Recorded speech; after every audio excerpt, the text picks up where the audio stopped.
Members of Parliament are calling for more career support amid AI disruptions.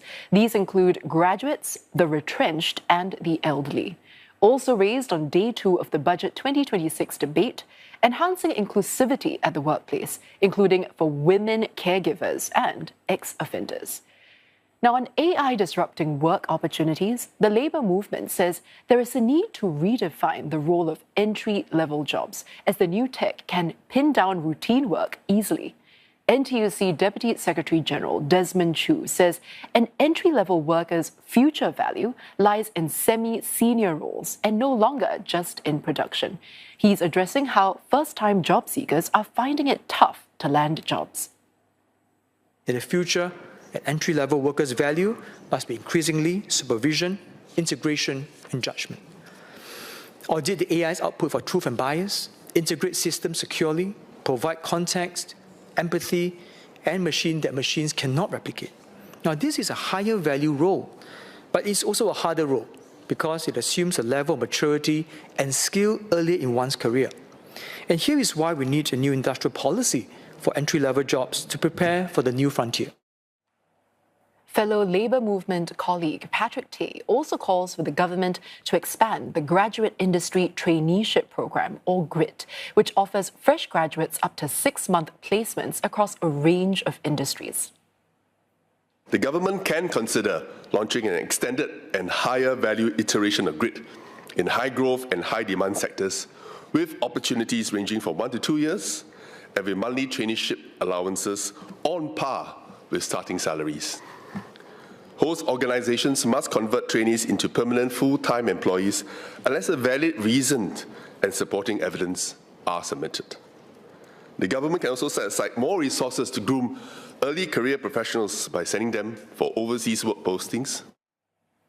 Even before reaching graduation, other MPs say preparing the young in schools requires a rethink on teaching, assessment, and structuring lessons. If technology can elevate baseline cognitive performance, then assessing students solely on the outputs they produce becomes less meaningful. The emphasis must shift. And in a world where information is abundant, the current focus on high-pressure exams built around memorization risk misallocating our efforts. The competencies that will be valuable lies elsewhere, in discernment, collaboration, ethical judgment, and the ability to navigate complexity. While educational technology may confer some benefits, notably in language acquisition and problem solving, these are frequently offset by drawbacks, such as reduced attention spans, diminished memory, and weakened critical thinking. The saving grace for such applications is that if they're applied in a thoughtful and deliberate manner, which occurs when EdTech is treated as a complement rather than a substitute for the teacher. This, in turn, calls for a better ratio of teachers to students in the classroom. There were also calls for firms to enable seniors to stay employable as Singapore officially transitions to a super-aged society this year. The Labour movement says redesigned jobs and structured pathways can unlock the full potential of senior workers. The tripartite work group is studying additional support for long-term unemployed seniors looking to re-enter the workforce. Many seniors want to continue working beyond their retirement age. NTUC's Senior Employment Survey shows that 70%, more than 70% of senior workers are open to employment beyond the retirement age. But this is not about expecting seniors to simply stay in the workforce longer. It is about giving seniors the choice and flexibility to continue contributing meaningfully, building on their strengths, their experience, and their skills.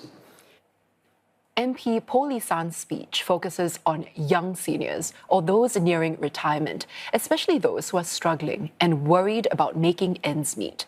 She says the government must help keep this group fit for work, grow their retirement nest egg, and acquire relevant skills. I ask for the government to consider funding workers for retraining or reskilling for every worker reaching 40, 50, and 60 for 6 months. Government, businesses, and people must work closely together to help this group of young seniors stay employable and prepare them well for retirement. In fact, the Back to School every 10 years should start from 30 years old and be a government co-funded program as an investment in our people.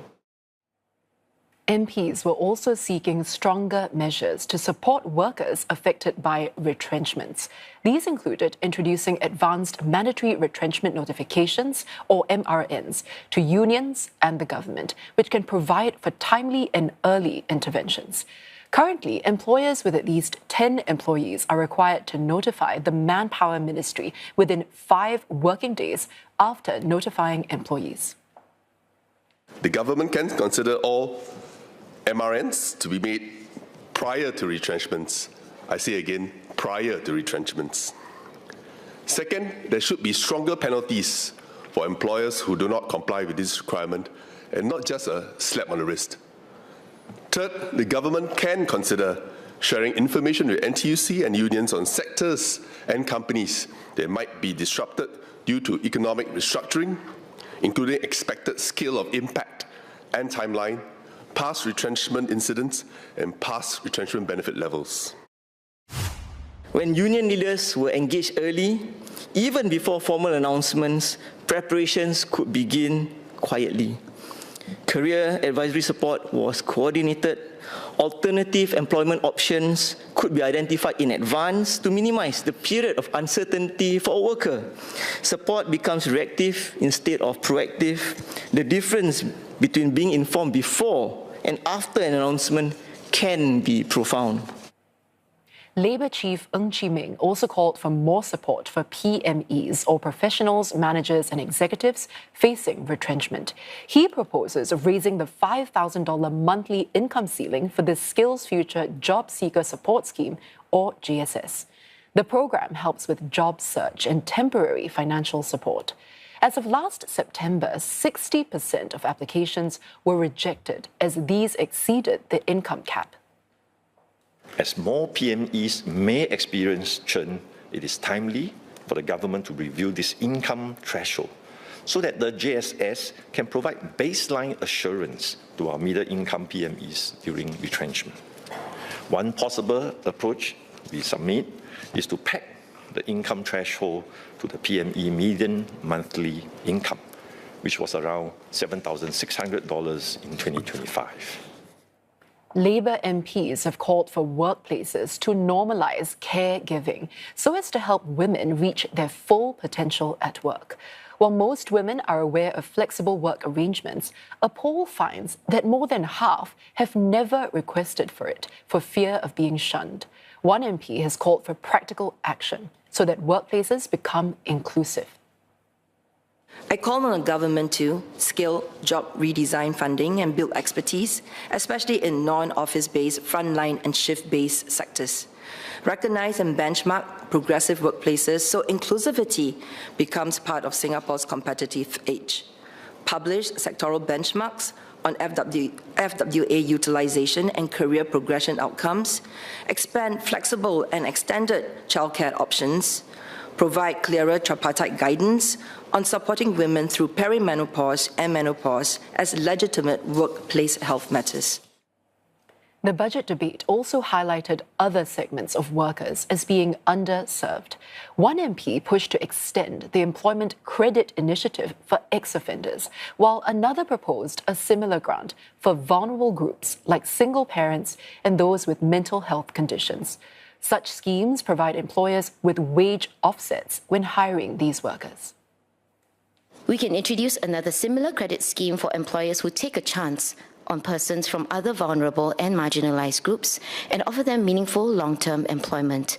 In the push towards productivity, it's important that the most vulnerable are not inadvertently made worse off or further excluded from employment opportunities.